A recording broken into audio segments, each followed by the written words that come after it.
No, yeah, I mean, except not the wire. Yeah, the lack of wire. That's another reason why I still haven't added. yeah. So I can still, Yeah. like, I'm moving very slow just because I'm burnt over the past year. So I was thinking today, like, since 2013, literally January to September, it's like the first month that I wasn't in college. I was full-time. I had 6 jobs. It was pretty amazing. That's at least like a year. I stayed at a place for 3 years. So when it's that So share, you have the option just moved around too much. And I like to have some more stability. I mean, I've been a part of this.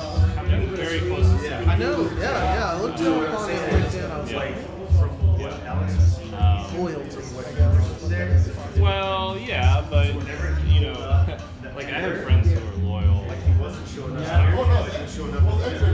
I don't understand loyal people in places that aren't loyal to them. Yeah.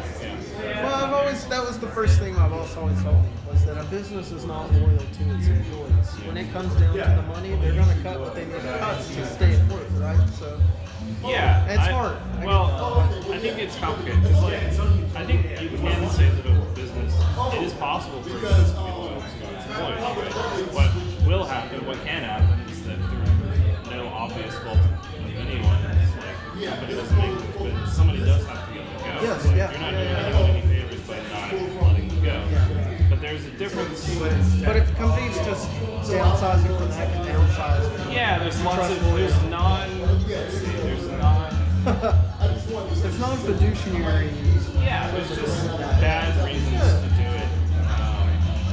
It's not always, I guess what I would say is it's not always the case that when people get let go, it's malintent. Yes. But, and I think it is possible for a company to be loyal to its employees out of self-interest, right? Because, like, But they should be.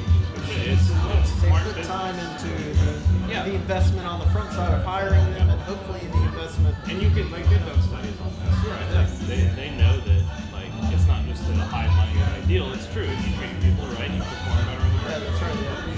These are known things. So, I'm definitely a believer that it's possible. I've seen it. And, I've seen lots of different life cycles of this company, and I always try to, like, talk to my friends who are at their company, avoid blind spots and stuff like that. But the other reason I didn't really respond to you about coming down here is because I don't come down here much. I'm out in Winter Garden. Yeah. It's not. I'm not saying it's a trek anywhere compared to where Wildwood. I know where that is. Yes, but it's not a fun commute. Yeah. I do know that. So I'm being very careful. Yeah. Local that wants me in the office is probably the last group I'll probably apply for. Just to be honest. I've been seeing that it's offline.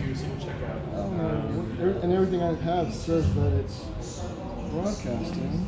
That says it's still going. That is true. So it looks like it's working here. Like I had to stop it and start it again. The stream? Yeah. Because my battery died. Oh, well, my stream. Yeah, I tried to run it. Like 2 months of the shift. Oh no, it's good. No, I think that's Which actually was my intentions. Okay. Well, no, I mean, I probably really run into that as battery.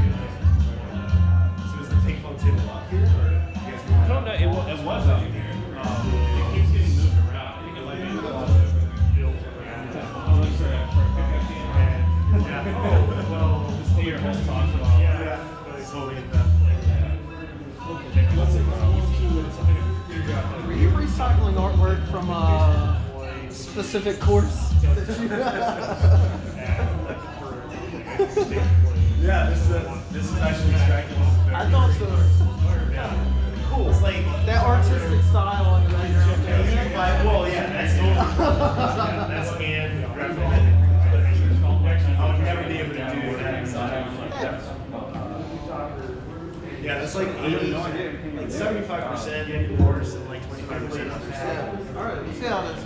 All right, everybody. So we're going to go ahead and get started with the second talk of the evening. I know it's getting, what time is it actually? 8:40? Cool. Not too far off schedule here. But thanks for sticking around. As I said, second talk, Elixir, Carlos. Please give him a round of applause, and please take it away. Awesome, thank you. I'm gonna put the microphone here.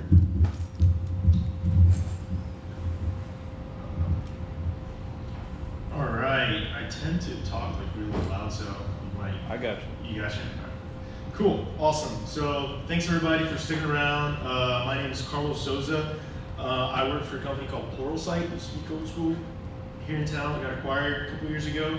And I'm going to start off with the resources that I used to learn Elixir, the programming language. So this talk is not going to be necessarily about learning the language. I'm not going to focus on syntax, but rather I will focus on how to think functionally.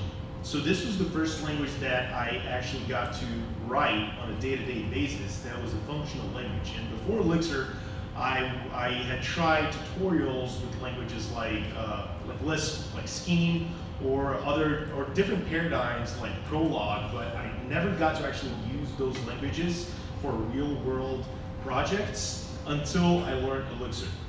And these are some of the resources that I recommend for those of you that want to learn the actual language. So Pluralsight.com, the company that I work for, we have a handful of courses on Elixir, and PragProg has some really cool books about it, and I want to point out that one especially, Learn Functional Programming with Elixir.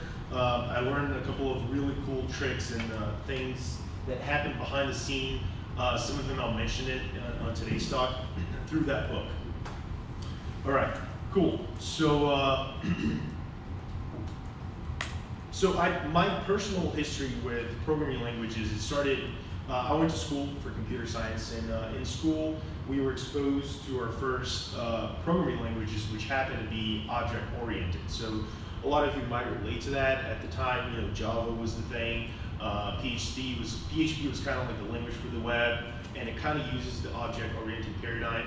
So I kind of used those languages to learn how to program, and that naturally made me think of programming in terms of objects, right? So that paradigm was kind of, you know, the way that I learned how to think in terms of programming.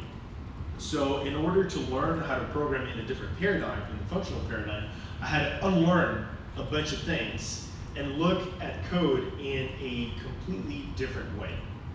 So I'm going to talk about some of those things here tonight. So a little quick primer into Elixir. It's a programming language that basically allows you to program for the Erlang virtual machine. So Erlang has been around for over 3 decades. It was built inside of Ericsson, focused on the telecommunications industry in the market, right?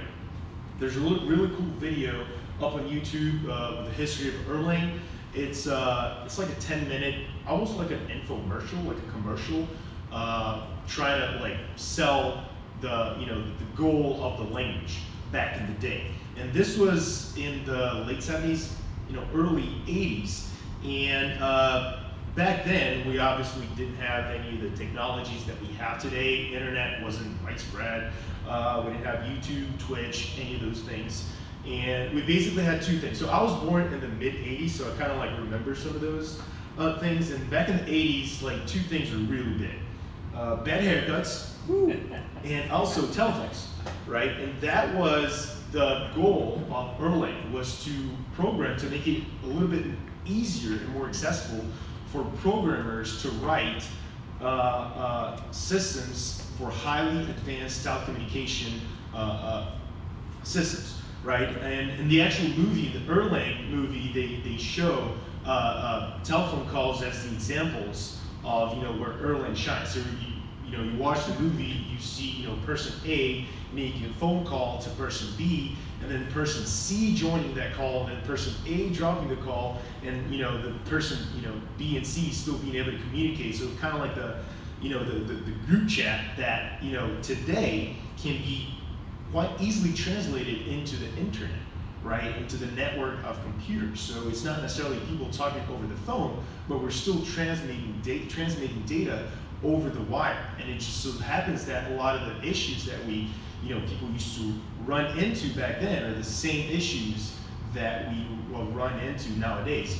They are very similar type problems that we have to solve with the trafficking of data in a distributed environment that Erlang back in the day was able to offer a wide set of solutions, not only with the syntax, but also with the set of with the framework that is shipped with, called OTP. Now, I'm not going to get into the details of that framework, or even like I said, the syntax of Elixir, but I want to focus on how we think when we program in that environment, on that paradigm, right?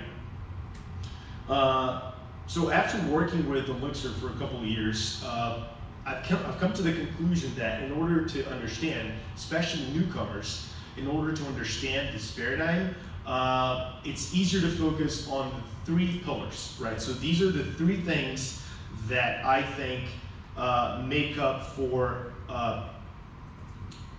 where Elixir and functional programming really have really shine, right? So the 3 things are pure functions, pattern matching, and recursion. So we're going to go over them a little bit and see how they all combine together and help us think of in terms of functional programs, right? So first of all, pure functions. Now, to understand pure functions, I'm going to steal an analogy by my good friend David. Some of you might know David. He's local to Orlando, one of the smartest dudes I know, and a phenomenal piano player. So if you next time you see David, ask him about his piano skills. It's just amazing. So I saw David do a talk maybe 4 years ago downstairs at the Iron Yard, and then he explained pure functions in the coolest way that I heard until then, and then I want to use this to kind of like explain the same analogy. So say I have a basket, right? But none of you can see the actual basket, right? And then I ask you, how many bananas do I have in this basket? But remember, you can't see the basket, so you have no context, right? So you can't really tell how many bananas there are in the basket. However, if you still can't see the basket, but I tell you, hey, I've placed 3 bananas on an empty basket. I eat 1 banana. How many bananas are left, right? Then you can easily get to the conclusion that there are 2 bananas left, right? Essentially, these are pure functions. That's how pure functions work. So pure functions, they follow 2 rules. Their return value should rely entirely on its arguments, and they have no side effects, right? So everything, all the information, all the data that's going to be processed by that function needs to be passed in as an argument to that function, right? And whenever that function executes, all the data that's changed, all the changes that are made to the world need to be returned by that function. No side effects must be made while running that function. And those 2 things alone, they give you a wide range of possibilities in terms of distributing your code to run in parallel on different nodes across the network. But we don't have to get into those details, right? Just remember these 2 things, and then next time you need to distribute your program in an environment like Elixir, you're going to find out that it's way easier than you thought, right? So let's look at some code. Let's look at what Elixir looks like. So this is an example of a pure function, of a module named account with a function called balance. Now this function takes 2 arguments, initial and spending, and returns the difference between them. So we run this code by referencing the module, calling the function, passing the argument, and then we get the return value back, right? Now, for those of you that have experience with object-oriented languages, let's compare that to kind of like the OO style of creating an object and then calling a method on that object. Now the issue, one of the issues that you might run into the code here below is that you can't really just ship that object off to a remote node without knowing how that object was constructed. So behind